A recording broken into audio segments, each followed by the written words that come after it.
areas, etc. Oh, give us our...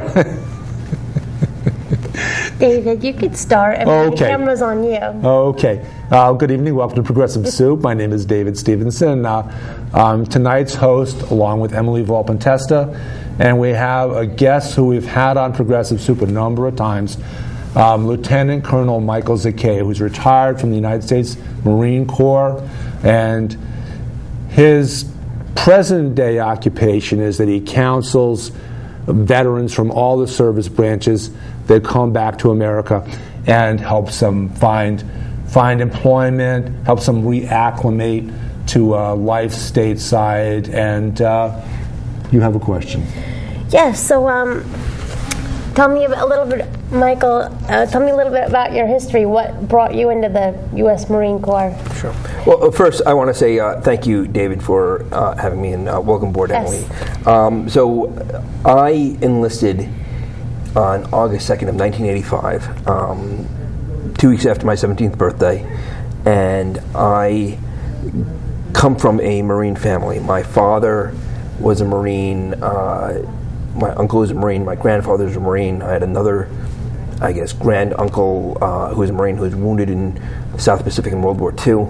All their friends were Marines, and they talked about it, and they had a lot of fun. They told all the funny stories about service in the Marine Corps and everything, and so it was just always something that was part of growing up, and it was just what you did if you were an adult male in my family. You just joined the Marine Corps, and so that's what I did.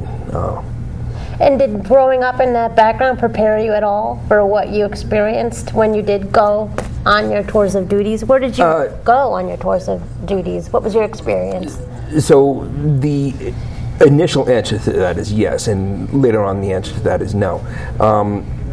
I got a college degree. Marine Corps paid for me to go to college through a RTC scholarship. I became an artillery officer. I did what's called a fleet tour, a tour with an artillery unit, and that was in the early 90s, and we went to Somalia, Mogadishu, right after Black Hawk Down. And I was well prepared for that, and we were part of the unit that covered the withdrawal of U.S. forces from Mogadishu right after the 9/11, or not 9/11, the Mogadishu, the Black Hawk Down battle, and then I also did the invasion of Haiti in 1994, and that was very brief, but I was well trained for that. I did 2 tours on recruiting duty. My last tour was at what is called 1st Marine Corps District, which is in Garden City, New York, which is just outside of New York City. But we're responsible for recruiting in the entire Northeast United States. And that was during 9/11. So I unfortunately witnessed 9/11. I remember seeing planes crash into the towers. I did several fleet tours with artillery units, and then I got called to become an advisor I was part of a team of the first advisors to the Iraqi Army. We built and trained and led in combat the first Iraqi Army battalion trained by the U.S. military. And there was no training that the Marine Corps had at all that could have prepared me for that. It had never been done. Nobody knew if it could be done. So we were really in uncharted waters. And I remember very, very distinctly in April of 2004, which is really when the insurgency sort of exploded and the roads were impassable. And we were in the green zone, and General Paul Eaton came in and spoke to us, and it was very dramatic because there were rockets and bombs bursting in the background and everything, and he said, "Gentlemen, we are operating on the ragged edge of our competence, and there is no assurance of success." And then and there I knew that to hear that from a major general in a combat zone is sort of very sobering. So the answer to your question is both yes and no. So when you go into these countries, I'm always curious when you're trained, what is it that they train you? If you go on a tour of duty in Iraq, do they tell you to just go and start killing? They're the enemy, we're the good guys? I mean, No. And that is a complicated question. So the first thing that I want to tell you is that there's something called the rules of engagement, which are dictated by, there's an entire body of law called the Law of Land Warfare, which is dictated by the Geneva Convention. And I actually went to a course and graduated from a course that's taught at the Naval War College in Rhode Island about the Law of Land Warfare. And every military unit, battalions and up, have a military lawyer attached to it to make calls about what's called the rules of engagement, about what are the circumstances and what you can legally engage and kill somebody and use lethal force and when you can't. So this is actually there's a lot of law involved, believe it or not. Most people don't realize that, and people never see that on TV or in the movies. They have a very unrealistic understanding of the application of lethal force. We, or at least I, tried to use lethal force as little as possible. Now we did, and we were heavily engaged virtually every day. Every person, every unit has an unabrogated right to self-defense. Because of who we were, the insurgents knew that we were the 1st Iraqi Army Battalion, and they attacked us virtually on a daily basis. So we were engaged in combat virtually daily for 8 months. So, in those circumstances, the use of lethal force is allowed. You can only use lethal force against people who are clearly enemies. You're not supposed to use lethal force against civilians or against children, but in some circumstances there are times when civilians and children can get caught up in combat, specifically in what are called free fire zones. For instance, I was in the Second Battle of Fallujah, and the Second Battle of Fallujah was a free fire zone. We were able to fire on anybody basically that was in front of us, and we did. Those were all legal kills, but they were designated as legal by the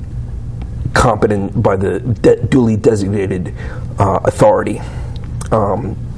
So the military actually tries to keep the destruction to a minimum. What we know now is that more killing and more destruction, especially of homes and infrastructure, creates more animus against us. So when we talk in terms of winning, we're really talking in terms of winning the hearts and minds of a population to your cause, and win people to your cause by destroying their homes and killing them without provocation. Yeah, because it's interesting. As before we were talking how you had this attitude, like these cultures have existed for thousands of years, and they might do things in their culture that we might find horrendous, like the Sunnis and the Shiites, and the violence and rape and maybe women being covered, but then when you go into there, do you go in there to change it, or to make it more Americanized, or do you respect their culture? Like, what's the point of the Americans being there? I think that there seem to me to be two kinds of Americans. There are Americans who want to Americanize Iraqis, who, to sort of paraphrase the line from Full Metal Jacket, within every Iraqi there's an American waiting to get out. Or Americans who took Iraqis as they come. I was somebody who took Iraqis as they come, that they have a complete set of experience and understanding of their world, and that they don't necessarily want to become American. I can give you a very sort of dramatic example, and that is in the case of Iraqis who had 2 wives. And the Americans were fascinated. And the whole issue between Iraqis and Americans about women and how we treat women versus how they treat women, etc. So one of the first interactions I had with the Iraqis was they asked me if I was married. And at the time I was not. I said, I'm engaged. And they said, oh, is she your cousin? Because they marry within their extended family. Oh. And usually the marriages are arranged because there is, the way we do it, there is no unsupervised interaction between males and females the way there is that we take for granted in our culture. And then, I showed them pictures of my fiance, and they said, well, is she living with your mother? I said, no, she has an apartment and she has a car and she drives and she has a job. They said, how can you let her do that? Right. That's just what we do. As opposed to, we had guys who were fascinated by the fact that there were Iraqis who had 2 or more wives, and we were like, how do you work that? How do you have 2 wives under the same roof? How can you? And they said, oh, my wife loves me. They called the elder wife, the first wife, the big wife, and the younger wife, the little wife. And they said, oh, my wife loves me so much that she wants me to have a second wife. And we said, I don't know about that. But here's the deal, is that for the older, so the male marries the first wife, and she has several kids, and she does she's rearing the kids, and she's in charge of the household. She doesn't go out. She's not allowed to go out without male supervision. She's not allowed to drive. She's not allowed to own property. She's not allowed to have a job. All this stuff. So her life is sort of a sentence of drudgery. So then she wants her husband to get another wife, so that the second wife then becomes sort of a concubine, or the partner for the male. But then the first wife is in charge of her and tells her what to do to clean the house and do all the chores during the day. So it's really like almost being a servant for this. It's a bad deal for the second wife. And then that's the pecking order. If you get a third wife or a fourth wife, sort of having a second wife is a mark of somebody who's sort of able to financially handle having a second wife. That's the requirement in Islam, is that you can support 2 households, etc.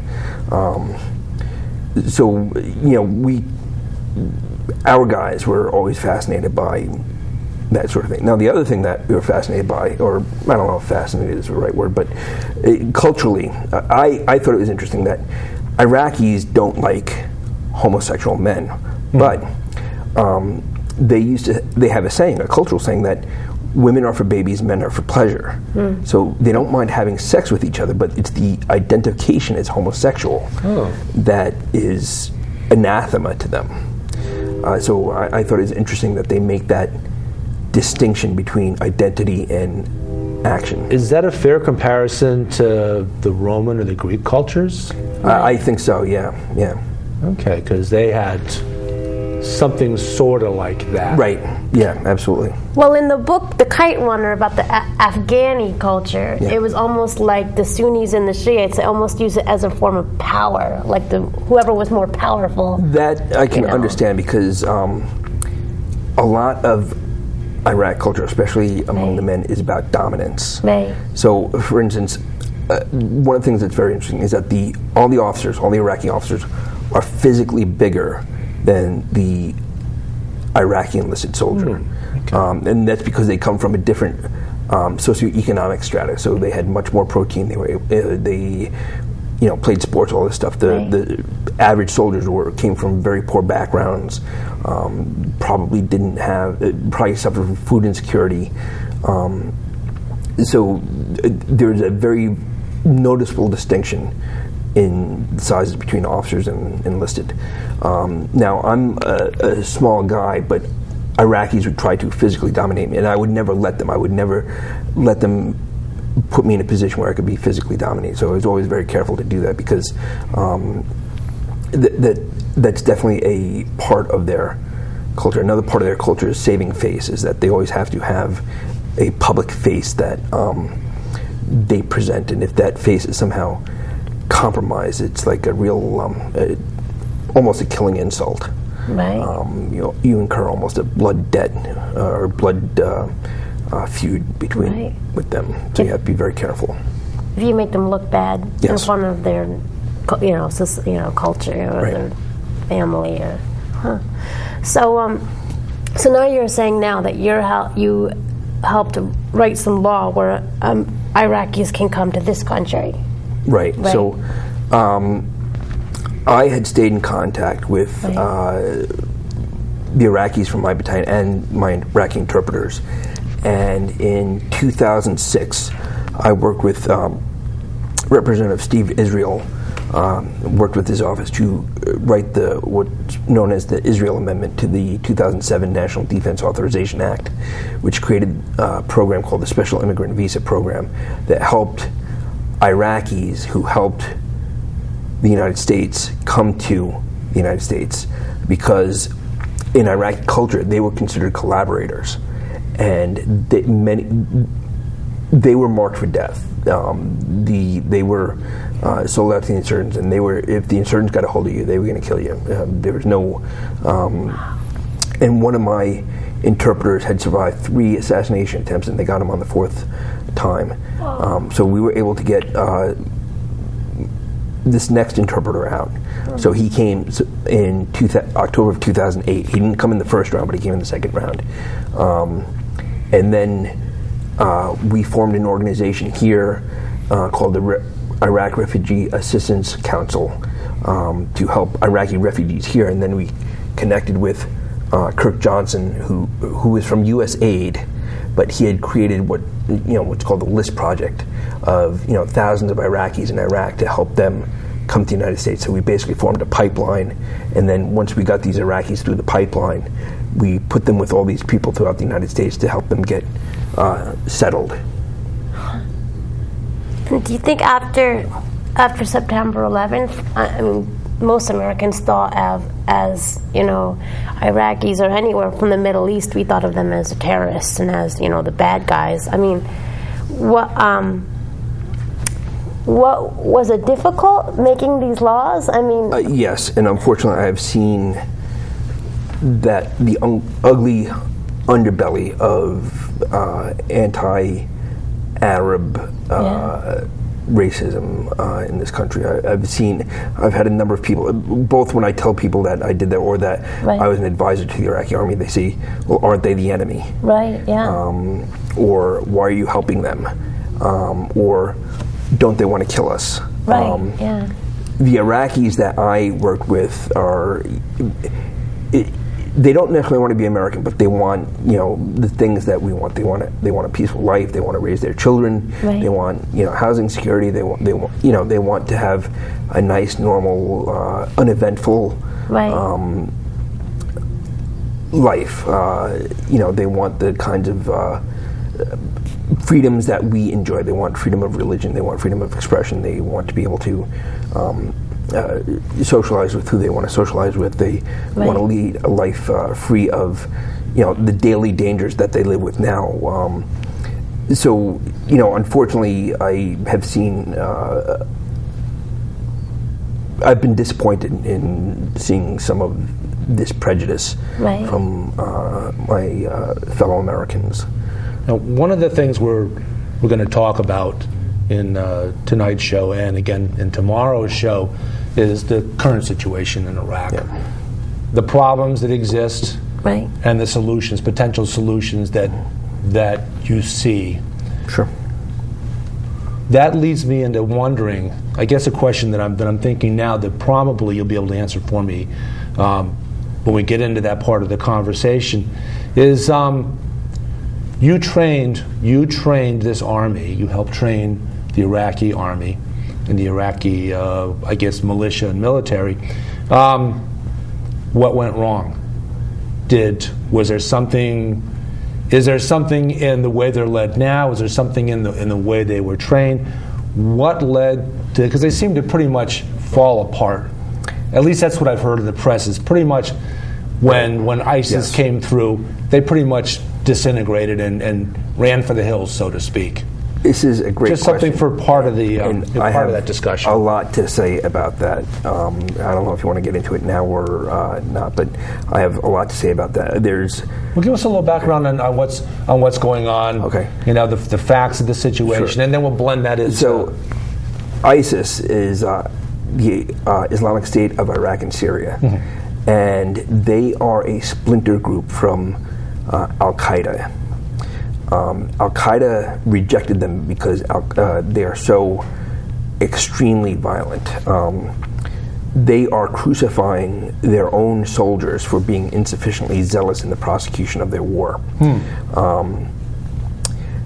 When we were fighting in Iraq, we knew that we called it the rat line, but basically it was along the river that went up into Syria, and that Syria, or insurgents in Syria, were sending both insurgents and money and everything down the rat line. So we knew where it was. It's similar to the Ho Chi Minh Trail in Vietnam. So Syria was always involved in the Iraqi war. So basically, it's a splinter group, maybe a relatively small group of up to 10,000 total, mostly fighting in Syria against Ayatollah Alawi, or not Ayatollah Alawi, but Bashar Assad, the president there. Right. Yeah. But 1,000 of these guys, basically led by this guy, his nom de guerre is Abu Bakr al-Baghdadi, have invaded western Iraq, Al-Anbar province, which is a Sunni province, and they captured Fallujah in January. They've captured great swaths of land and declared basically a caliphate, a medieval style caliphate in the middle of this. And when we started the Iraqi army, the requirements were, and this is from George Bush,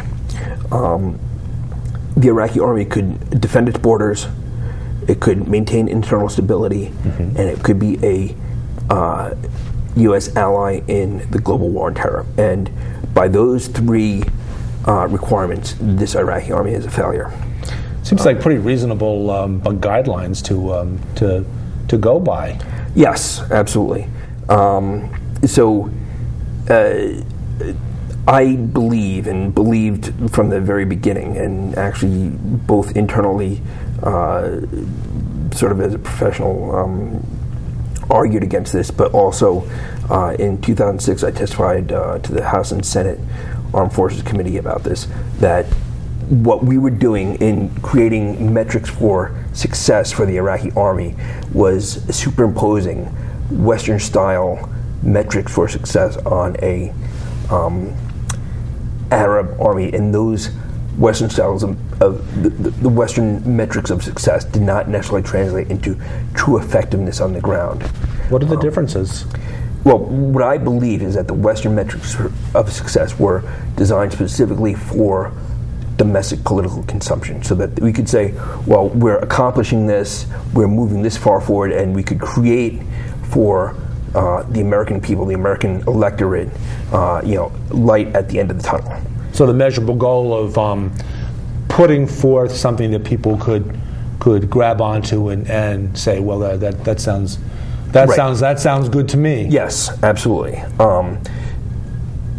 In Lawrence of Arabia, T.E.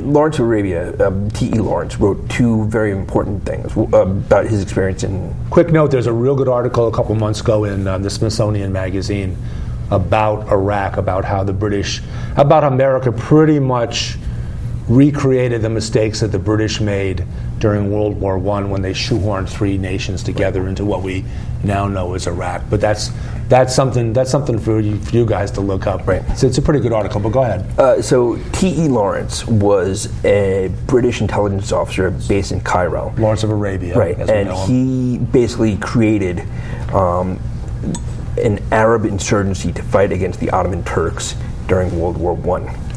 And the two things that came out of that, he wrote two things. One was a shorter article called 27 Articles, which is specifically about how he built the Arab army.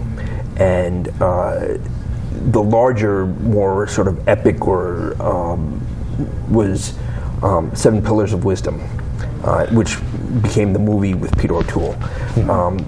The more pertinent one, I think, is 27 Articles, but he talked about how Arabs will do things that are not necessarily the way we Westerners would do things, but we have to let them do things the way they do them. Right. And no matter how much, what the impulse is to correct them or to stop them, we can't. So I found that very important for when I was training the Iraqis. I found it more important to train them, for instance, more in technique, for instance, proper shooting technique, than in teaching them operationally how to do things.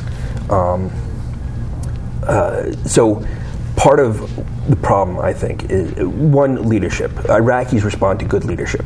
That was my experience. Iraqis don't respond to bad leadership, and that's very, very common in any army. Two, there was a reversion to, we had officers from Saddam Hussein's former army who said, we'll just wait the Americans out, and when they leave, we'll go back to the way things were. They said that when we got there in the very first year, so they thought we'd be gone in a year or whatever. But, so that was 2004, so we left in 2011. So there were still, Saddam Hussein officers hanging around who said, okay, now we're going to start going back to doing the way the way we used to do things. And then, the army is terribly riven by sectarian loyalties between the Kurdish, the Sunnis, and the Shias. And there are the immediate identification first is with tribe and then with sect. Okay. So, and with that, we're going to have to break away for a moment. We're going to come back and do our Thursday afternoon show. We have Wednesday 9:30 and Thursday at 12:30 right afternoon.